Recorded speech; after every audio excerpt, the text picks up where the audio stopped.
नमस्कार, आप देख रहे हैं जम्मू कश्मीर का ये खास बुलेटिन और मैं हूं आपके साथ जसलीन कौर। तो चलिए शुरुआत करते हैं जम्मू कश्मीर की कुछ अहम खबरों के साथ। जम्मू श्रीनगर हाईवे पर वाहनों की आवाजाही को सुचारू रूप से चलाने के लिए यूटी प्रशासन के दिशा निर्देश मिलने पर रामबन जिला प्रशासन द्वारा हाईवे को आज बंद रखा गया है। वहीं जम्मू श्रीनगर हाईवे आज जहां बंद है, वहीं 3 और 10 मार्च को भी इसकी मरम्मत के लिए वाहनों की आवाजाही को पूरी तरह से बंद रखा जाएगा। करीब 2 महीने से रामबन में विभिन्न जगहों पर बार बार पस्सियां गिरने के कारण हाईवे पर वाहनों की आवाजाही बुरी तरह से प्रभावित हो रही है और इसके कारण जम्मू कश्मीर के लोगों के साथ साथ पर्यटकों को भी दिक्कतों का सामना करना पड़ रहा है। इसी को लेकर यूटी प्रशासन ने निर्देश दिए थे कि हाईवे पर वाहनों की आवाजाही को सुचारू रूप से चलाने के लिए विशेष तौर पर प्रयास किए जाएं। अगर इसके लिए कुछ दिन हाईवे को बंद रखना पड़ता है तो इसे बंद रखा जाए और इसी को लेकर अब निर्णय लिया गया था कि 24 फरवरी, 3 मार्च और 10 मार्च को हाईवे पर वाहनों की आवाजाही को पूरी तरह से बंद रखा जाएगा। इन 3 दिनों में सुबह से रात तक केवल राजमार्ग की मरम्मत का काम ही किया जाएगा। इस दौरान उधमपुर से किसी भी वाहन को घाटी की तरफ जाने की अनुमति नहीं मिलेगी।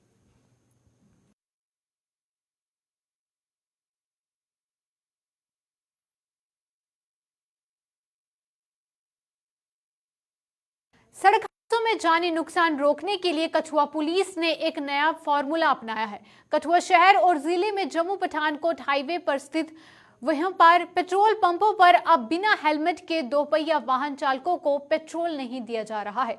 जिला के पुलिस प्रमुख शिवदीप सिंह ने हाल ही में सभी पेट्रोल पंप संचालकों के साथ बैठक कर उन्हें ये सलाह दी थी और जिसका असर अब देखने को मिल रहा है। पेट्रोल पंप संचालक वहीं पुलिस प्रमुख की सलाह पर पूरी तरह से अमल कर रहे हैं, जिसके चलते बिना हेलमेट के पेट्रोल पंपों पर आने वाले 2 पहिया वाहन चालकों को बेरंग वापस लौटाया जा रहा है। वहीं शिवदीप सिंह ने बताया है कि ये 2 पहिया वाहन चालकों को फिलहाल एक चेतावनी है और अगर वो अब भी नहीं सुधरे तो आने वाले दिनों में उन पर सख्त कार्रवाई की जा सकती है।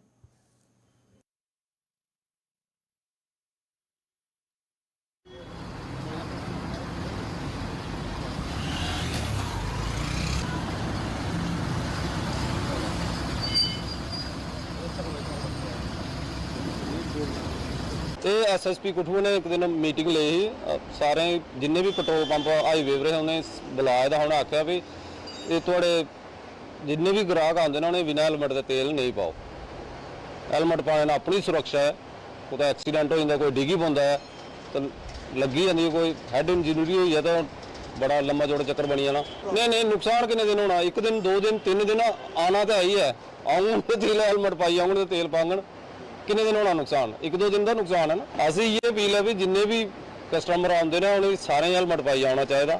असी किसी मना नहीं करते, वापस नहीं भेजा है। हाँ, कुछ दिन पहले हमने ये कठुआ जो हमारा मेन टाउन है और इसके आसपास हाईवे पे यहाँ पे जो पेट्रोल पंप्स हैं उनको हमने हिदायत पास की थी कि जो भी मोटरसाइकिल्स, बाइक, स्कूटीज हैं उनके जो भी राइडर्स हैं अगर बिना हेलमेट के हैं तो उनको पेट्रोल नहीं इशू किया जाएगा, क्योंकि अमूमन हम देख रहे हैं एक्सीडेंट्स हो रहे हैं और लोग जो हैं वो हेलमेट नहीं पहन रहे हैं और अगले कुछ दिनों में फिर हम स्ट्रिक्ट हो जाएंगे इसमें। पहले तो वार्निंग दे रहे हैं हम, और वैसे ही मेरी रिक्वेस्ट है पेरेंट्स से, स्पेशली एल्डर से, कि आपके बच्चे हैं, भाई हैं, उनको आप प्लीज रिक्वेस्ट कीजिए तो हेलमेट के बिना बाहर नहीं।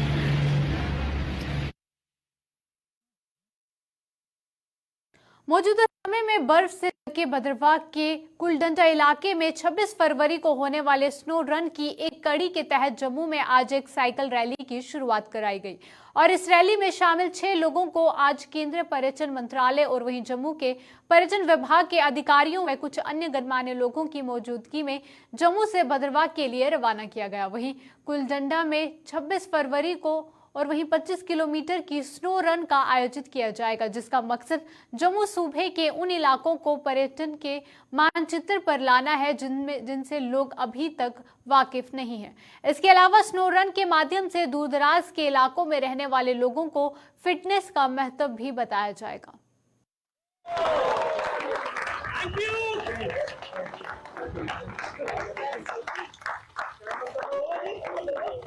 आज साइकिलिंग रैली स्टार्ट हुई है जम्मू टू भद्रवाह। एक्चुअली भद्रवाह से एक स्नो रन हुए करता फर्स्ट टाइम इन जम्मू बुलडंडा एक जगह भद्रवाच सराउंडेड बाय स्नो एंड उथे 35 किलोमीटर का रन होना 26 तरीक उसी कोऑपरेट करने से उसी सपोर्ट करने से साढ़े एक साइकिल की यात्रा इतों शुरू हुई अज जिहदे आलमोस्ट 6 साइकिलिस्ट जिहड़े ने वो जम्मू टू भद्रवाह जाएंगे। ओवरनाइट उन्होंने पतनीटाप रुकना भी है एंड ये साइकिल यात्रा बेसिकली लोकल टूरिज्म जरा अनआइडेंटिफाइड लोकेशन उन्हें आइडेंटिफाई करने वास्ते प्लस ये क्यों भद्रवाही क्यों चूज किया एक कि क्योंकि बेसिकली अज का जरा यूथ है इन सिटीज़ ते उहदे कोल बड़ी सारी फैसिलिटीज़ हैं उहदे कोल बड़े सारे एक्सपोजर हैं बट जड़ा साढ़े दूर दराज के इलाके में उत्थे जड़ा यूथ है उनके कोल फिटनेस रिलेटेड कोई बड़ा ज़्यादा इंफॉर्मेशन नहीं है। उस यूथ की अवेयर करने वैसे ये सारी fitness related activity plus local tourism भी प्रमोट करने वैसे इस तरह की एक्टिविटीज़ की जा रही हैं।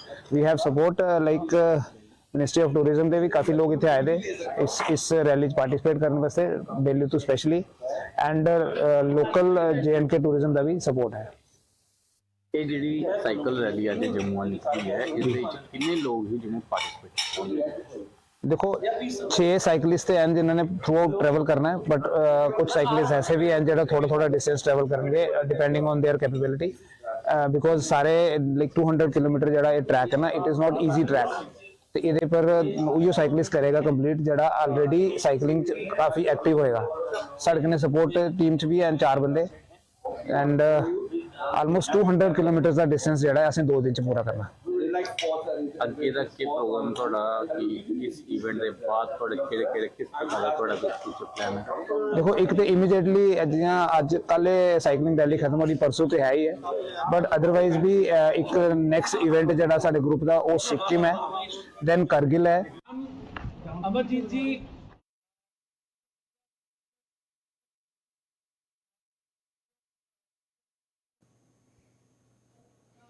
पुल का निर्माण कार्य बंद होने को लेकर जम्मू के मड़ ब्लॉक के गांव राठुआ के लोगों में भारी रोष है। इन लोगों के मुताबिक जब इस पुल का निर्माण कार्य शुरू हुआ था तो स्थानीय लोगों में खुशी की लहर थी, लेकिन पुल का निर्माण कार्य बंद होने से ग्रामीणों में भारी मायूसी है।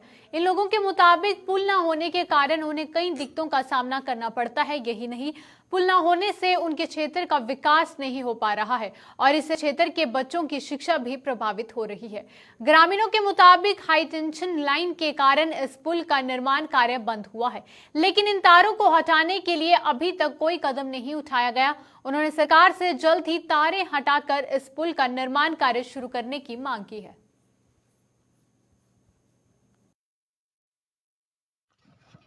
अंकल जी परेशानी है पुल टूटी है पर है परेशानी ना है लंगड़े कितनी परेशानी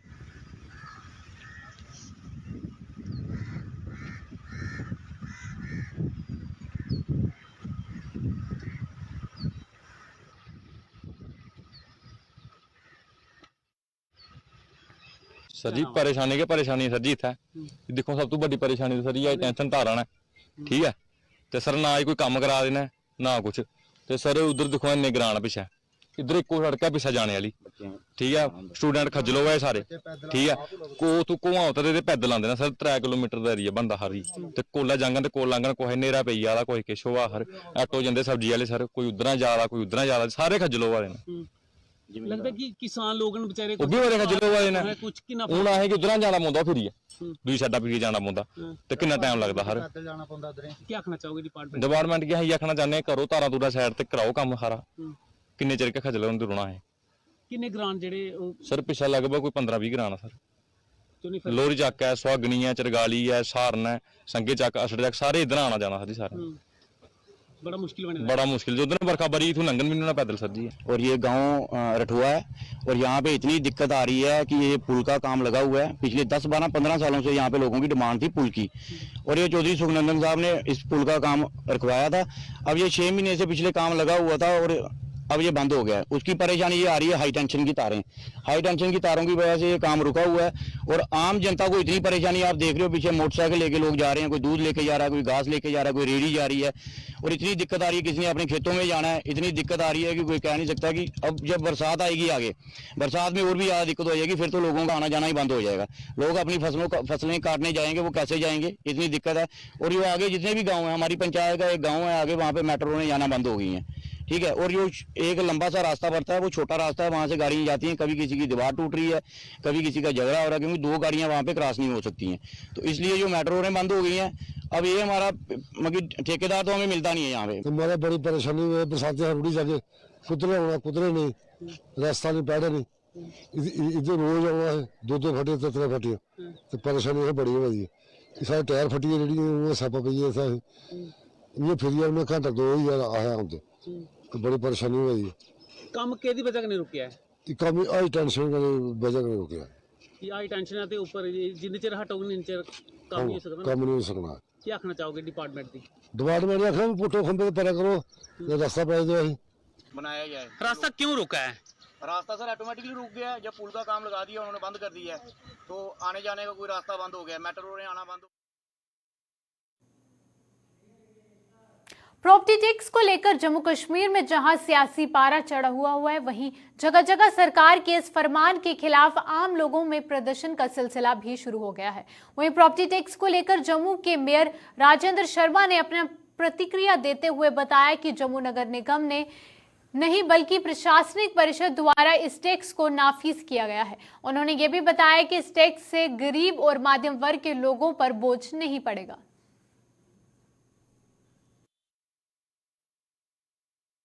और हमारे डेमोक्रेसी सिस्टम में 3 टायर ऑफ डेमोक्रेसी है।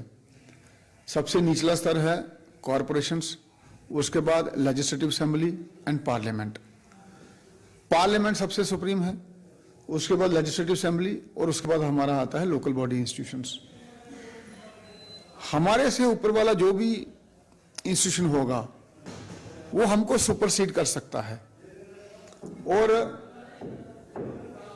हमने ये कहा था कि प्रॉपर्टी टैक्स नहीं लगाएंगे हम, तो उस पर मैं आज भी कायम हूं। और हमारे हाउस में जम्मू म्युनिसिपल कॉर्पोरेशन ने तो ये ड्राफ्ट लाया नहीं है, और ना ही इसको हमने वहां पेश किया है। तो ये जम्मू म्युनिसिपल कॉर्पोरेशन नहीं इसको इंपोज कर रही है, ये एडमिनिस्ट्रेटिव काउंसिल इंपोज कर रही है। तो इसलिए मैं तो अपने बयान पे आज भी खड़ा हूं। देखिए, बिजली पानी का तो सबने देना ही है, जो आप सर्विसेज लेंगे उन सर्विसेज को पे तो करना ही पड़ता है। हमने मोबाइल लिया है तो मोबाइल का भी तो हम पे कर ही रहे हैं। उसी प्रकार से प्रॉपर्टी टैक्स जो है, पहली बात तो ये जो मैंने थोड़ा सा इसमें पढ़ा है, 1000 स्क्वायर फीट तक तो किसी को लगेगा ही नहीं, और दूसरा ऑक्यूपेंसी पे लगेगा। अगर हम 4 भाई हैं और हमारी 4 मंजिला इमारत है, और चारों भाइयों का स्क्वायर फीट जो एरिया है वो अगर कम है इससे, तो चारों पे नहीं लगेगा। इसमें टाइटल ऑफ लैंड के हिसाब से नहीं लगेगा, इसमें लगेगा ऑक्यूपेंसी के हिसाब से। हो सकता है जमीन के कागज फादर के नाम हो या किसी एक भाई के नाम पे हो, लेकिन हम 4 भाई 4 मंजिलों में रह रहे होंगे। अगर हर मंजिल का स्क्वायर फीट 1000 से नीचे होगा तो चारों को नहीं लगेगा, तो इसमें काफी लोग ऐसे ही बाहर निकल जाएंगे। मैंने कहा 1000 स्क्वायर फीट के नीचे जितने भी लोग होंगे कवर्ड एरिया, उनको तो टैक्स लगना ही नहीं है, वो तो इस दायरे में नहीं है। और दूसरी बात, जो जम्मू म्युनिसिपल कॉर्पोरेशन की ज्यूरिडिक्शन में रहते हैं 75 वार्डों में, सिर्फ उन्हीं को लगेगा, गांव वालों को नहीं लगेगा। कई लोग गांव के भी बोल रहे हैं हम प्रॉपर्टी टैक्स नहीं देंगे। मैंने कहा यार, आप तो उस दायरे में ही नहीं आते हो। तो ये सिर्फ जम्मू म्युनिसिपल कॉर्पोरेशन के ज्यूरिडिक्शन में जो लोग रहते हैं उनको है। और आप ये खुद सोचो, अगर रेडी वाला 6000 रुपया दे रहा है साल का, तो उसके हिसाब से उसको 500 रुपया हो गया महीने का। तो अगर एक मकान मालिक जिसका 1000 स्क्वायर फीट से ज्यादा अगर होगा, तो उसको अगर 700 रुपया सालाना देने पड़ रहे हैं, 700 रुपया सालाना। देखो, सबसे पहले तो मॉडल लेन्स एंड ड्रेन बनाने वाले हैं हम, उसमें आपका इलेक्ट्रिसिटी और पीएचई, इनके लिए डक्ट्स बनेगी, ताकि इनका काम करते हुए हमारी जो लेन्स हैं वो उखाड़ी ना जाएं, और हमारी जो लेन्स हैं वो उस तरीके से बनेगी जो 40 साल तक चलें। इलेक्ट्रिसिटी भी अंडरग्राउंड हो जाएगी, पीएचई भी अंडरग्राउंड हो जाएगा, और ये कंक्रीट की बनेगी सारी। और दूसरा इसमें 2 डक्ट्स बनेगी, एक sewerage house hold water, rain water, sewerage kitchen water और वॉशरूम वाटर, और जो दूसरा है उसमें रेन वाटर जाएगा with rain water harvesting system. तो इस तरीके से अब काम होने वाला है और ये सारा कवर्ड होगा, तो हमारी आप खुद सोचो कितनी साफ सफाई हो जाएगी और हमारी जो लेन्स हैं वो कैसी दिखना शुरू हो जाएंगी।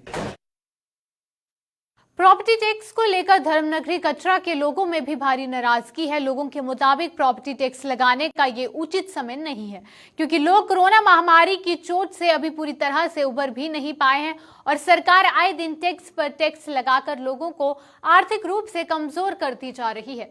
इन लोगों के मुताबिक जब केंद्र सरकार ने अनुच्छेद 370 को निरस्त किया था तब जम्मू के लोगों में खुशी की लहर थी, लेकिन अब सरकार जो आए दिन जम्मू कश्मीर के लोगों को टैक्स की सौगात दे रही है, इससे लोग बेहद ही परेशान हैं। चलानियां तो टैक्स लगाते हैं, मगर इस टाइम जो टाइम था ये हमें प्रॉपर्टी टैक्स लगाने का टाइम नहीं था। कटरा बड़ी मुझे कोरोना से बाहर हुआ है, कोरोना अभी लोग पटरी पे आए हैं, दाल फुल्का उनका चल रहा है। अभी हम चाहते हैं ये लगाना भी है, 2-3 साल के बाद लगाएं प्रॉपर्टी टैक्स, नहीं तो ये जहाँ लोग मर जाएंगे, दुकानदार होटल गेस्ट हाउस वाले तो मर जाएंगे, साथ में जिन लोगों ने अपने कमरे मकान बनाए हुए हैं वो लोग भी मर जाएंगे। पहले उनकी रोजी रोटी तो चल रही है, नहीं दाल फुल्का उनका चल रहा है, ऊपर से टैक्स पे टैक्स लग रहे हैं। जैसे महाराजा राजा होते थे पहले, जब वो लड़ाई जंग करके आते थे वो लोगों पे जजिया लगाते थे। ये जो जजिया लग रहा है ये हम चाहते हैं अभी 2 या 3 साल ना ही लगाए, नहीं इसमें बदलाव हो जाएगा। कटरा बंद करना, हमने कटरा बंद करना पड़ेगा, गरीब जनता मर जाएगी। सारे जम्मू वाले लोग भी जम्मू बंद करने के लिए तैयार रहेंगे। ये लेफ्टिनेंट गवर्नर साहब थोड़ा ये कटरा जनता के बारे में सोचा जाए, जम्मू जनता के बारे में सोचा जाए, इसके लिए कुछ सोच समझ के बात करें। ये टैक्स सोच समझ के लगाएं। अभी ये जम्मू कश्मीर में टैक्स लगने के काबिल नहीं है, बड़ी मुश्किल से लोग दाल रोटी पे अपने गुजारा कर रहे हैं। आपको पता है कि पिछले दिनों हमने देखा कि यहाँ की जो एलजी साहब हैं उन्होंने यहाँ एक तोहफा दिया है जम्मू कश्मीर के अंदर जो प्रॉपर्टी टैक्स के रूप में है। तो हमें नहीं पता था कि ये जैसे ये कहते थे कि 370 जब टूटेगा यहाँ लोगों को नौकरियां मिलेंगी, यहाँ जो बेरोजगारी है वो खत्म होगी। तो हमें तो पता नहीं था कि 370 के क्या क्या फायदे हुए, लेकिन अभी हमें पता चल रहा है कि 370 के क्या क्या फायदे हैं। जैसे कि प्रॉपर्टी टैक्स हमारे ऊपर लगाया जा रहा है। पिछले दिनों इन्होंने जो रोशनी एक्ट की जो जमीनें थी या और कई सारी लोगों के घर थे वो तोड़ दिए। हमें नहीं पता था कि इस रूप में ये हमें ये तोहफा देंगे। 370 का ये फायदा हुआ लोगों को कि 370 तोड़ा, उसके ऊपर ये जो नए हमारे को टैक्स दिए जा रहे हैं, टैक्स हमसे लिए जा रहे हैं। अभी कोई ऐसी चीज नहीं होगी, खाली जमीनों के ऊपर टैक्स लिए जाएंगे, मकानों के ऊपर टैक्स लिए जाए। वो अभी ये चाहते हैं कि चाहते हमें पता नहीं कि ये क्या चाहते हैं। तो यहाँ लोग बड़े परेशान है। जो भी ये कर रहे हैं इसका हम पूरा विरोध करेंगे, ये गलत है। जम्मू कश्मीर कला संस्कृति और भाषा एकेडमी की ओर से जम्मू में स्थित KL सहगल हॉल में 4 दिवसीय डोगरी साहित्य और सांस्कृतिक उत्सव का आयोजन किया जा रहा है। वहीं उत्सव का शुभारंभ आज 24 फरवरी से शुरू हो गया है और ये 27 फरवरी तक चलेगा। इस मौके पर कल्चरल एकेडमी में डोगरी एडिटर रतन बसोत्रा ने इस उत्सव को लेकर पूरी जानकारी दी। उन्होंने कहा कि कार्यक्रम में डोगरी कई प्रसिद्ध साहित्यकार शिरकत कर रहे हैं और साथ ही आज एक कवि गोष्ठी का भी आयोजन किया गया है। साथ ही उन्होंने कहा कि इस उत्सव के आयोजन के लिए एकेडमी के सचिव भरत सिंह की मुख्य भूमिका है। डोगरी का जो 4 दिन का यहाँ फेस्टिवल हमने उत्सव जो है वो शुरू किया है। आज आप देख रहे हैं कि शुरू हो गया है प्रोग्राम हमारा। हमारे आज के मुख्य अतिथि कल्चरल विभाग के जो सचिव हैं वो हैं हमारे आज के मुख्य सचिव अतिथि। और इस फंक्शन को, इस जो आज कार्यक्रम शुरू किया है, इसको प्रेजाइड कर रहे हैं पद्मश्री डॉक्टर जितेंद्र उधमपुरी जी। हमारे मुख्य अतिथि हैं, हमारे स्पेशल अतिथि हैं प्रोफेसर ललित मगोत्रा जी, प्रोफेसर वीना गुप्ता जी इसमें अपना कीनोट एड्रेस पढ़ चुकी हैं। आपने देखा कि उन्होंने अपना कीनोट एड्रेस पढ़ा। और इसके बाद हम एक कल्चरल प्रोग्राम कर रहे हैं इसी में। और कल्चरल प्रोग्राम के साथ साथ आज ही कवि गोष्ठी होगी जिसमें 20 से ज़्यादा कवि हिस्सा लेंगे। और ये हमारा जो कार्यक्रम है ये 4 दिन चलेगा। आज 24 से शुरू होकर 27 फरवरी तक, ये 27 फरवरी शाम तक चलेगा।